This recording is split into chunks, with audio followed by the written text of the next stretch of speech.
오늘 본문 고린도서 4장 7절을 한번 보십니다. 두 곳에서 봤죠. 로마서와 고린도서입니다. 고린도서 4장 7절을 접어놓으시고요. 로마서 접어놓으시고 로마서 4장 7, 고린도서 4장 7절에 자 읽어주십니다.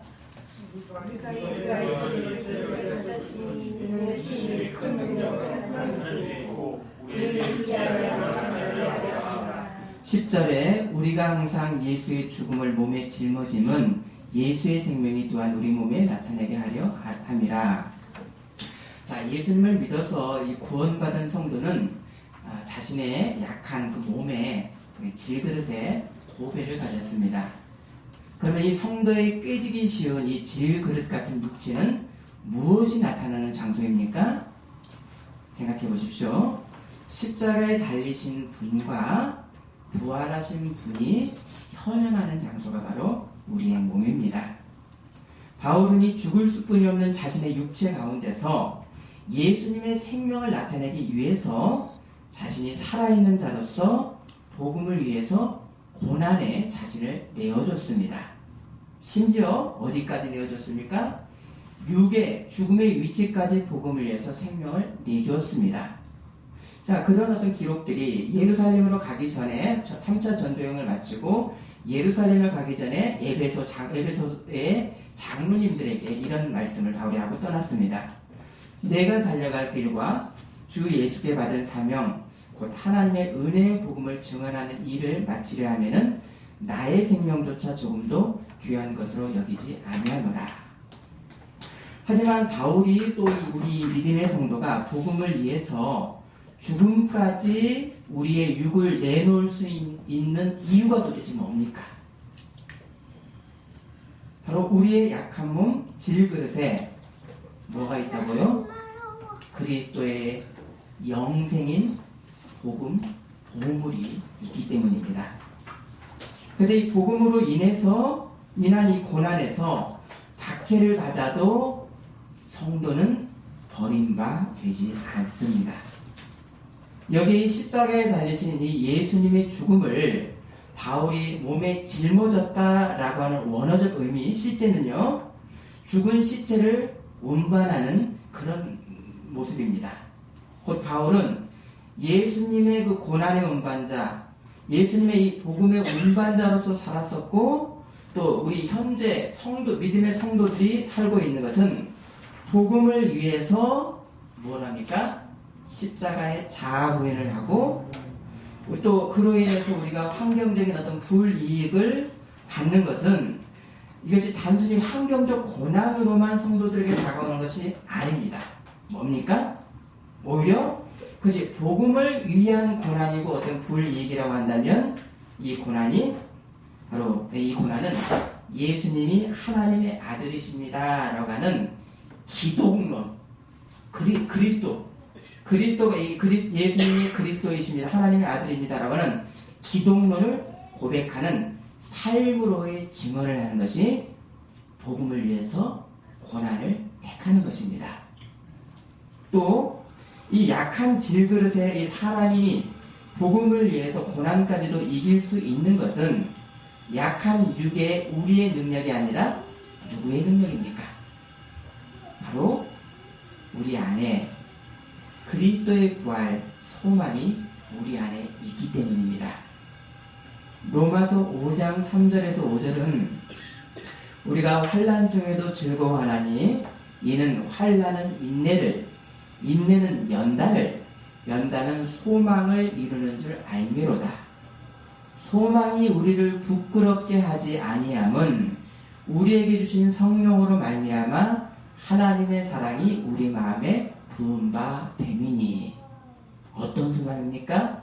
바로 영생의 소망 가운데 현재입니다.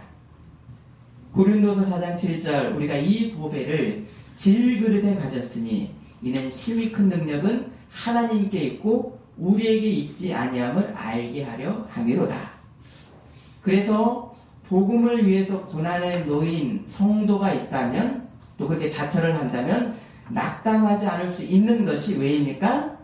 하나님의 능력이 곧 십자가의 사랑인 복음이 어디에 있기 때문에?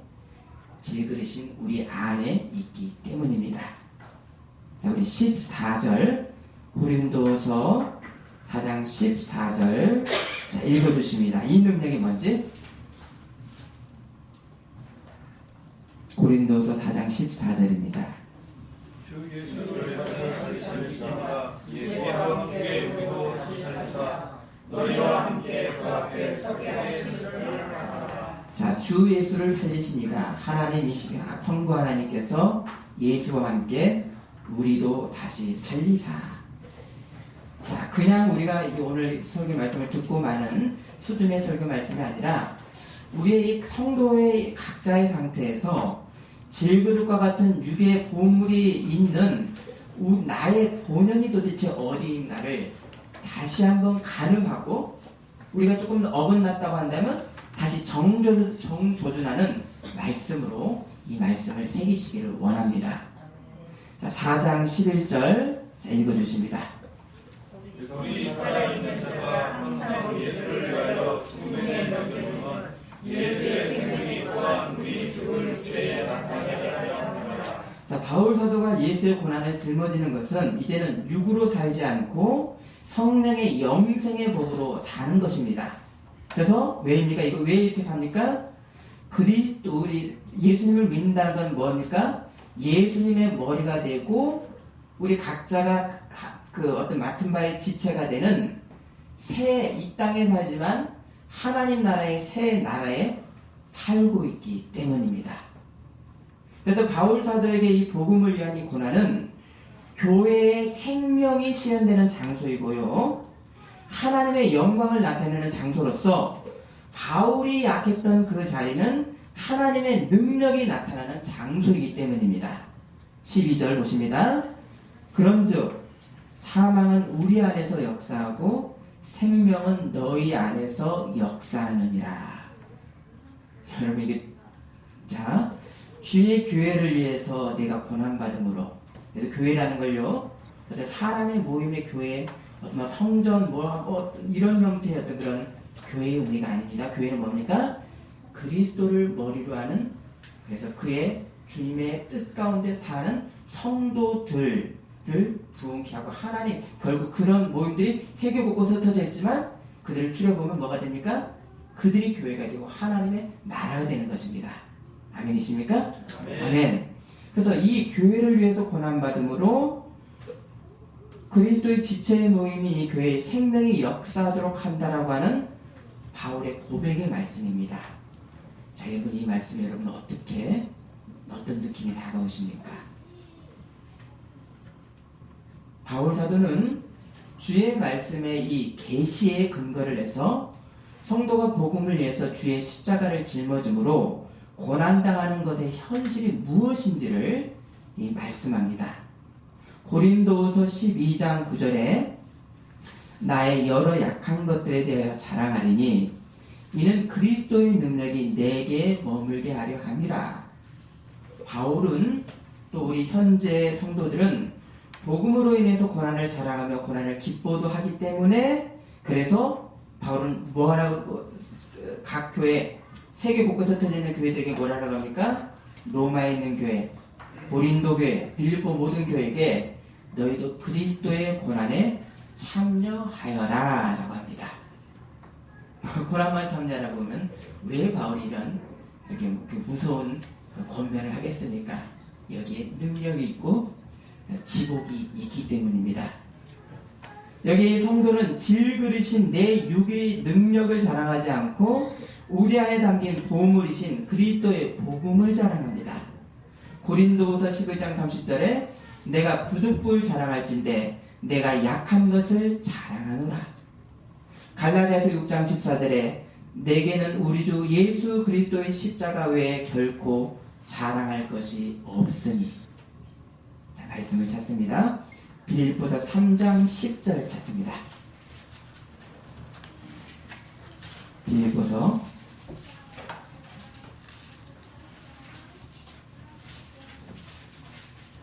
3장 10절에서 12절 말씀. 자, 먼저 10절 읽어주십니다.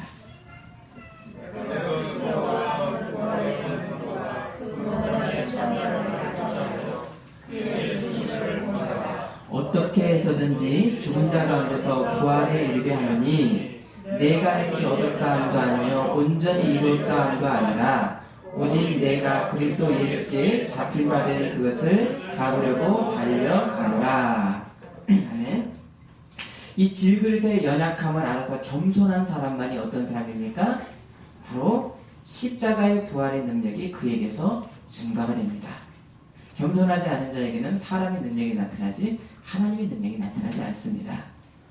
그래서 어떻게 됩니까? 고린도서 6장 10절에 근심하는 자 같으나 항상 기뻐하고 가난한 자 같으나 많은 사람을 부유하게 하고 아무것도 없는 자 같으나 모든 것을 가진 자로되.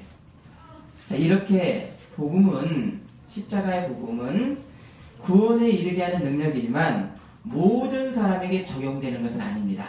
누구에게 적용됩니까? 오늘 본문이죠.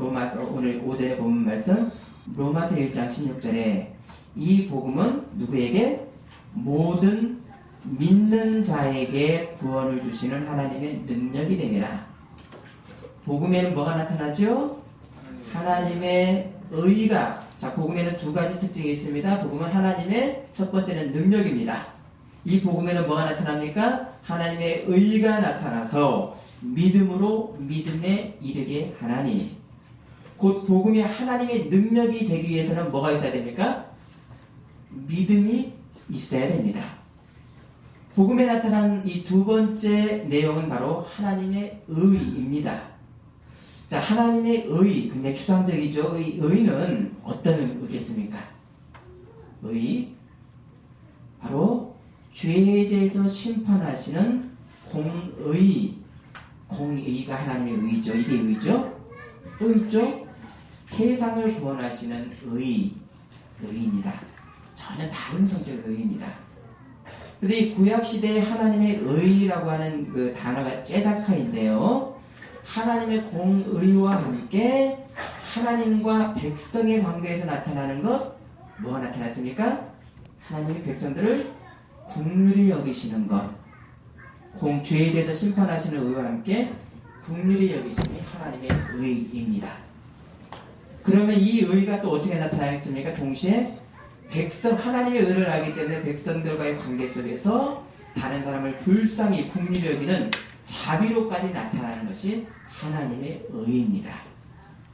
그래서 이 신약 로마서에서는 하나님의 이 심판의 공의에 대해서 말씀을 먼저 하고요. 그 다음에 후에 뭡니까? 그 심판 공의에 대해 3장까지 죄에 대해서 심판하고 모든 사람은 죄인이다. 바로 의인은 하나도 없다라고 모든 사람이 죽음의 존재라고 얘기를 한 다음에 그 다음에 3장 4장부터는 바로 예수 그리스도의 복음에 대해서 말씀합니다. 죄인을 긍휼히 여기심으로 하나님의 사랑인 십자가 곧 하나님의 자비까지가 곧 하나님의 의이십니다. 먼저 하나님의 공의를 봅니다. 로마서 2장 5절과 6절을 보십니다. 로마서 2장 5절과 6절입니다. 자, 하나님의 공의이 또 우리의 실상입니다. 자, 읽어주십니다. 다만 내 거짓과 회개하지 아니한 마음을 따라 진노의 날 곧 하나님의 의로우신 칭찬이 나타나는 그날에 이 말 진노를 내게 쌓았도다. 하나님께서 자, 복음에는요, 죄의 싹은 사망이라고 하는 하나님의 공의의 심판이 드러났습니다. 어떻게 드러났습니까? 아들을 세상에 우리의 대속을 위해서 십자가에서 죽음으로 대속하시는 여기 하나님의 공의가 드러났습니다. 바로 심판은 하나님의 절대적 의의 기준에 근거를 합니다. 여기에서 만일 하나님이 죄인을 벌하지를 않고 죄인을 의롭다 하시면 하나님의 공의가 어떻게 되겠습니까? 죄에 대해서 벌하지 않고 너는 의롭다라고 하면 하나님의 공의는 무너져 버립니다. 그렇죠? 우리가 하다못해 지금 탄핵 심판을 해도 정확한 근거를 위해 어떤 정확한 법적 근거, 공정성을 위해서 지금 하고 있습니다. 하물며 하나님의 공의겠습니까? 그러면 죄인인 사람을 의롭다 하면서도 어떻게 하나님의 의가 드러날 수 있겠습니까? 생각해 보십시오. 자, 그것이 로마서 3장 20에서 21절입니다. 20절, 3장 20절 읽습니다. 그러므로 너희의 행위로 죄악을 해외롭다 하시는 것을 죄가 없나니 율법으로 죄를 제가 읽습니다. 율법 외에 하나님의 한 의가 나타났으니 율법과 선지자들에게 증거를 받은 것이라. 하나님의 한 의가 나타났는데 어디서부터요? 율법과 선지자들에게 증거를 받은 것이라. 자, 복음에 나타난 하나님의 의는 갑자기 나온 것이 아니죠. 어디서부터요? 아브라함의 후손이 누굽니까? 바로 이삭, 야곱의 몇 아들? 12아들인 이스라엘 12지파가 됐죠. 그래서 이스라엘 백성이 이어졌고 지금의 유대인들입니다. 그 이스라엘에게 하나님의 백성을 삼으면서 시내산에서 무엇을 주셨습니까? 율법을 주셨죠. 율법을 통해서 하나님의 의는 이것이니까 너희가 어기지 말아라 순종하라고 하나님의 의를 율법으로 주셨습니다. 그리고 그것만 아니죠. 이스라엘의 멸망 전에는 하나님의 말씀을 선포하는 선지자들을 두셔서 하나님의 말씀이 선포되어서 이 의를 선포하고 죄악의 백성들을 그 말씀에 따라서 회개하라고 하셨습니다. 곧 복음은 어디서부터입니까?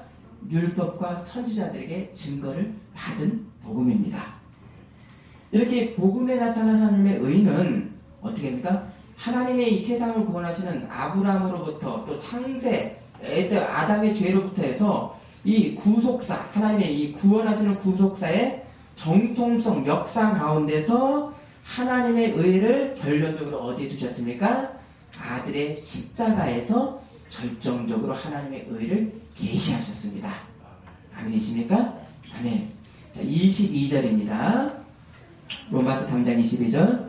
곧 예수 그리스도를 믿음으로 말미암아 모든 믿는 자에게 미치는 하나님의 의니 차별이 없느니라. 자, 25절은요. 하나님께서 예수님을 십자가의 피로 인해서 믿음으로 말미암는 세상의 화목제물로 세우셔서 온 세상의 죄를 간과하심으로 하나님의 새로운 의가 나타났다라고 말씀합니다. 자, 로마서 3장 25절 읽어주십니다. 이 예수를 하나님의 그의 피로써 믿음으로 말미암는 통제물로 세우셨으니 이는 하나님께서 미리 전신 중에 전에 지은 죄를 간과하심으로 자기의 의로우심을 나타내려 하심이니. 자, 예수 십자가에 나타난 하나님의 의, 예수님의 의, 이것을 믿는 자를 하나님도 의로우시고 그것을 믿는 자도 의롭다 하려 하십니다. 여기 하나님의 공의가 무너집니까? 안 무너집니까? 무너지지 않습니다. 왜? 예수님의 대속에 공로가 있기 때문입니다. 자, 26, 27절 보십니다. 곧 이때 자기의 의로우심을 나타내사 자기도 의로우시며 또한 예수 믿는 자를 의롭다 하려 하심이라. 27절 읽습니다. 그런즉 사람을 너희가 비난할 수가 없느니라. 무슨 법으로나 행위로나 아니라 오직 믿음의 법으로니라. 곧 복음에 나타난 이 하나님의 의는 뭡니까? 죄에 대해서 진노하시고 심판하신 하나님의 심판의 의가 아들의 대속 가운데 십자가에 찢어서 당신의 살을 찢어서 주시는 대속 가운데 있습니다. 그러나 이 세상 죄를 여전히 사랑하시며 구원하시는 구원의 의가 십자가에서 동시에 계시가 됐습니다. 그래서 이 하나님의 진노하심에 두려워하는 온 세상의 현실 가운데서 십자가를 보면서 믿음으로 하나님께 나아가는 자에게는 무엇이 있습니까? 구원이 있습니다. 여기에서 믿음에서 믿음으로 이르는 하나님의 의인 복음인 것입니다. 아멘이십니까? 아멘. 이 그리스도를 믿는 이 믿음의 성도는 하나님의 법정에서, 심판의 법정에서 의롭다 여김을 받고 동시에 어떤 관계가 됩니까? 법정적으로는 법정에서는요 하나님의 의롭다 여김을 받습니다. 죄가 우리를 넘보지를 못합니다. 법정적으로. 또 하나님과의 관계 속에서는 화평을 이루게 됩니다. 그래서 그렇기 때문에 여기 이 신분 가운데서 우리는 완전한 주님 오실 날의 영화의 날을, 구원의 날을, 부활의 영광의 몸을 소망하면서 우리는 지금 어떻게 삽니까? 내 몸을 복종하는 성화의 연속 과정 가운데 살고 있습니다. 아멘이십니까? 몸을 복종함이 없는 것은 구원의 궤도 가운데 있는 것이 아닙니다. 곧 믿음에서 믿음으로 이르는 이 하나님의 의는 사람의 선행으로 의로워질 수가 없는 하나님의 능력인 복음을, 예수님을 믿음으로 내가 덧입는 하나님의 의입니다. 덧입었지만 다르지만 그러나 벗겨낼 수 없는, 왜 그렇습니까? 성령이 우리 안에 영원토록 거주하시기 때문입니다. 구약시대의 하나님의 의에 대해서 큰 두 갈래는, 하나님의 의에 대해서 큰 두 갈래가 있습니다. 제사를 통한 의가 있고요, 또 백성들 간의 사회적 불의에 대해서 하나님의 말씀을 선포를 했었던 예언자들, 선지자들의 말씀에 순종해야 됐던 하나님의 의가 있었습니다. 자, 제사를 통해서 의를 이루고요, 선지자들의 말씀을 통해서 그것에 순종함으로 하나님의 의가 이르는 두 가지의 하나님의 의의 방법이었습니다. 곧 뭡니까? 구약시대의 제사의 신학과 예언자의 신학입니다. 자, 이 백성들이 제사를 통해서 하나님의 의를 이루기 위해서 했던 대표적인 일이 무엇이겠습니까? 바로 어떤 제사? 짐승 제사를 드리죠. 대속제물, 내 죄를 대속하는 속죄제, 속건제를 드립니다. 그래서 이 율법에 비춰서 내가 죄인이라는 것을 알기 때문에 회개합니다. 그래서 이 자신의 죄에 대해서 하나님께 회개할 때 제사의 방법, 피 흘림이 없이는 죄의 사함이 없습니다. 그래서 이 죄로 훼손된 하나님의 의를 회복하기 위해서 죄인은 속죄 제물을 가지고 하나님 앞에 나아갑니다. 그래서 이 죄인을 대신해서 짐승의 머리에 안수를 하죠. 그리고 죄가 짐승에게 전가가 되고, 그 짐승이 죽으면 그 피를 어떻게 했습니까? 한번 생각해 보십시오. 내 대신 죽은 짐승의 피를 어떻게 했죠? 졸리시니까 제가 질문 드리는 거예요. 한 사람의 죄에 대한 속죄의 피는요, 번제단, 불 태워서 드리는 번제단의 뿔로 된 네 기퉁이에다가 바르고요, 이스라엘 전체 백성의 그 대속의 피는 성소의 가장 안쪽에 뭐가 있었습니까? 지성소 전에 있었던 게 아름다운 향기가 올려드리는 향단이 있었습니다. 향단에 뿌리고요, 백성 전체의 피는, 그 죄에 대한 피는 1년에 한 번 들어가는 지성소를 가려주는 휘장의 대속제물에 이 피를 뿌렸습니다. 그러면 왜 대속제물의 피를 하나님의 성전에다 뿌렸습니까? 또 이 피 뿌리는 것은 어떤 결과가, 능력이 나타났습니까? 능력이 있으니까 뿌렸겠죠? 바로 백성들의 죄로 더럽혀진 하나님의 처소가 거룩하게 피로써 되는 것입니다. 또 다른 말로는 여호와의 더럽혀진 이름을 정결케 하는 대속제물의 피입니다. 곧 이 하나님의 의의 훼손에는 죄에 대한 심판의 죽음이 있는, 이것이 하나님의 공의, 하나님의 의입니다. 아멘이십니까? 아멘. 자, 히브리서 9장 21, 22절 말씀 한번 보실까요? 보십니다. 신약 히브리서 9장 21, 22절.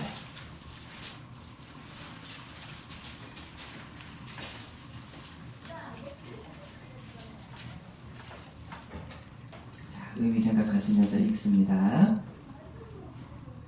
히브리서 9장 21절, 22절입니다. 또한 이와 같이 피를 장막과 성령을 위해 쓴 모든 그릇에 뿌려느니라. 율법따라 제 모든 물건이 피로써 정결하기 때문에 피 흘리며 없을 사함이 없느니라. 자, 구약 제사로 드리는 반성하는 의는 사람이 죄를 지을 때마다 뭘 가지고 하나님 앞에 나갑니까? 계속 제물을 가지고 나갑니다. 그래서 매번 죽는 이율회적 계속 제물을 수없이 죽여왔습니다. 이제 신약 시대는 이렇게 그러면 어떻게 단번에 영원한 계속 제물의 능력이 우리들에게 유효합니까? 고린도후서 5장 21절 하나님이 죄를 알지도 못하신 이를 누구십니까? 예수님을 우리를 대신하여 죄로 삼으신 것은 우리로 하여금 그 안에서 하나님의 의가 되게 하려 하심이라. 아멘. 이렇게 하나님은 구약시대는 제사를 통해서 하나님의 의를 다시 세우도록 제사의 은혜의 길을 열어주셨었습니다. 그러면 또 다른 방법이 있다겠죠? 선지자들은 짐승의 이 대속제물 대신에 어떤 대속제물을 너희가 드리라 라고 선지자들은 선포했었죠? 이게 다르지요? 선지자들은 너희 백성들 간의 삶이, 백성들의 관계가 공의와 정의가 물같이 흐르게 하라. 이것에 행하지 않는 것, 이것이 하나님의 의를 훼손하는 것이라고 선포했고 이에 따라서 회개했습니다. 그래서 이 백성들이 하나님의 의에 합한 삶이 없이 드리는 대속제물을 하나님이 받으신다고 했습니까? 안 받으신다고 선지자들이 공통적으로 선포했습니다.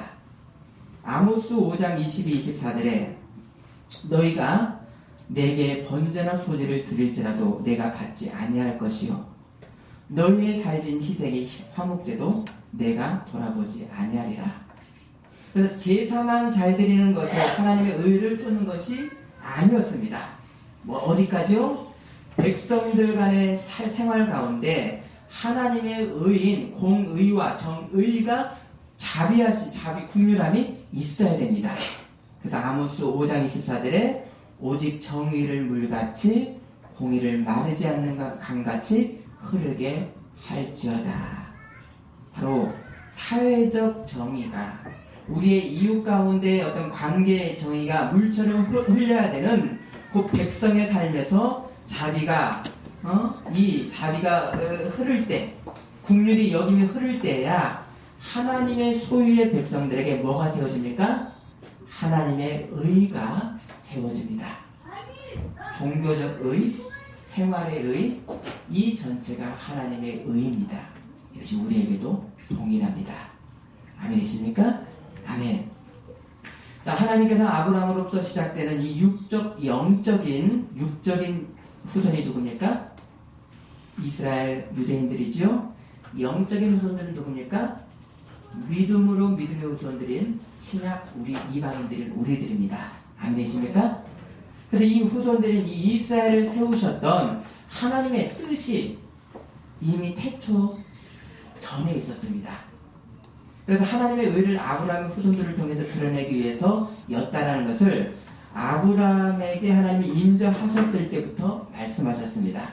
자, 믿음의 조상, 우리의 믿음이 어디서부터 시작되는가?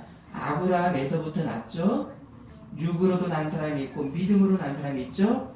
아브라함에게 그럼 우리를 대표하는 아브라함에게 하나님이 뭐라고 말씀하셨는가? 창세기 18장 17, 19절에 여호와께서 이르시되 내가 하려는 것을 아브라함에게 숨기겠느냐?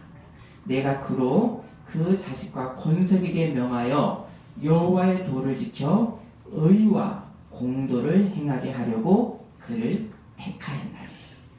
왜 택하였습니까? 하나님의 의와 공도를 행하게 하려고 바로 복음으로 우리를 택하셨습니다. 이제는 예수님과 하나로 새 생명이 된 우리들에게도 구약 신약과 같은 이 말씀이 우리 몸의 생활의 일부가 되었습니다. 이러함을 신약 성경에서는 뭐라고 표현하셨는가? 바로 새 생명이라고 말씀합니다. 새 생명. 에베소서 4장 23절 하나님을 따라 의와 진리의 거룩함으로 지으심을 받은 새 사람을 입으라. 하나님께서 우리를 그리스도의 대속으로 의롭다 하시는 칭의는 의의 티켓만을 우리가 손에 들고 있는 겁니까? 내가 의 자체가 된 것입니까? 한번 말씀하십시오. 하나님 우리를 의롭다 칭하시는 칭의는 내가 의가 된 겁니까? 의의 티켓을 분리적으로 들고 있는 겁니까? 사람 자체가 의가 된 것입니다. 왜입니까? 성령이 우리 안에서 하나로 신비하게 연합되어 있기 때문입니다. 그래서 예수님 산상수훈에 말씀하셨죠? 너희는 소금이 되어라 라고 했으면 소금인이라고 했습니까? 너는 소금이니 너희는 빛이니 우리는 이미 소금이 됐고 빛인 의의 사람들입니다. 그래서 구별해서 드리는 이 예배적 행위와 성도의 삶이 분리가 되지를 않습니다. 너희 몸을 하나님이 기뻐하시는 거룩한 산 제물로 드리라. 이는 너희가 드릴 영적 예배니라. 너희는 이 세대를 본받지 말고 오직 마음을 새롭게 함으로 변화를 받아 하나님의 선하시고 기뻐하시고 온전하신 뜻이 무엇인지 분별하도록 하라. 이미 의가 된 사람, 그래서 의인됨을 삶으로 드러내는 증언으로서 우리의 몸을 쳐서 말씀에 복종하는 성화의 과정. 성화가 없이는 신앙이 아닙니다. 성화의 과정이 성화가 언제 일어났습니까? 성화는 현재의 모습이고요. 과거의 우리는 어떻게 됐습니까? 하나님이 내가 예수님을 믿는 믿음으로 나를 의롭다 하시는 칭의가 있었습니다. 이 칭의와 지금 현재 성화 과정을 계속 이뤄나가는 이것이 한 몸체인 것입니다. 시간적인 차이만 있는 것입니다.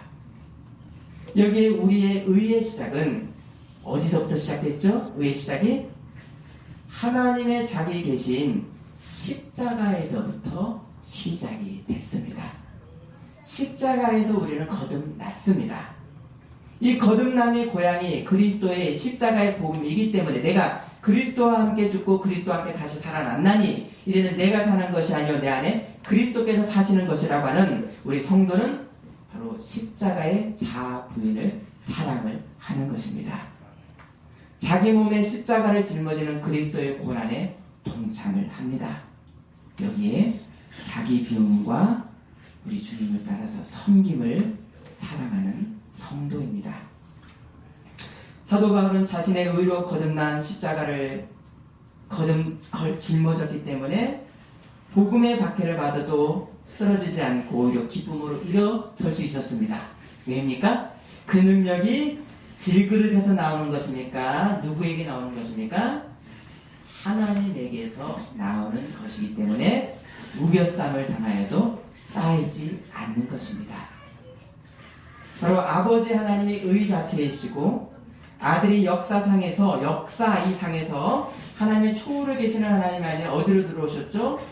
바로 이 물리적인 이 역사에 들어오셔서 역사의 증거가 뭡니까? 십자가로서 하나님의 의를 십자가에서 온전히 알리셨습니다. 계시하셨습니다.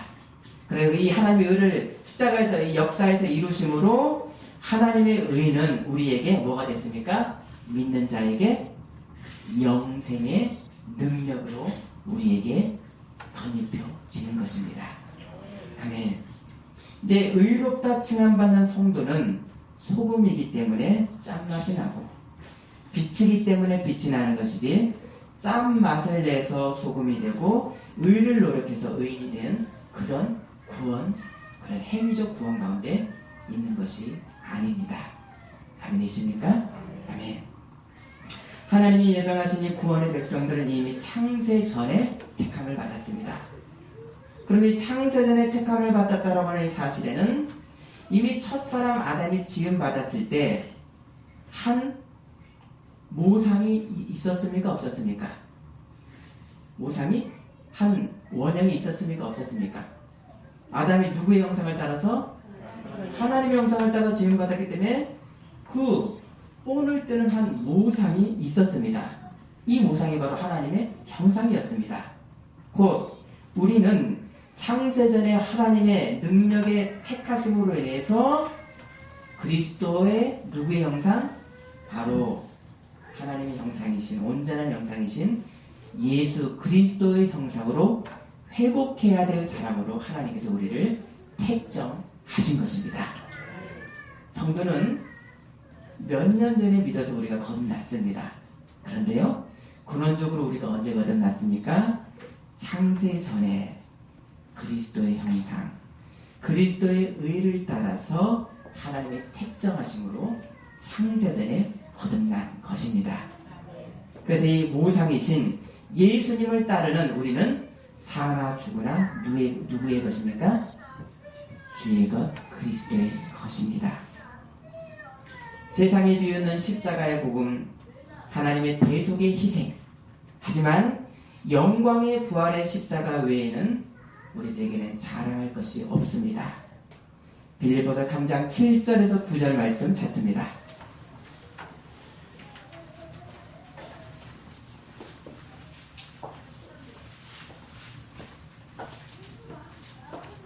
(3장) 7절과 8절을 조용히 생각하시면서 읽어주십니다.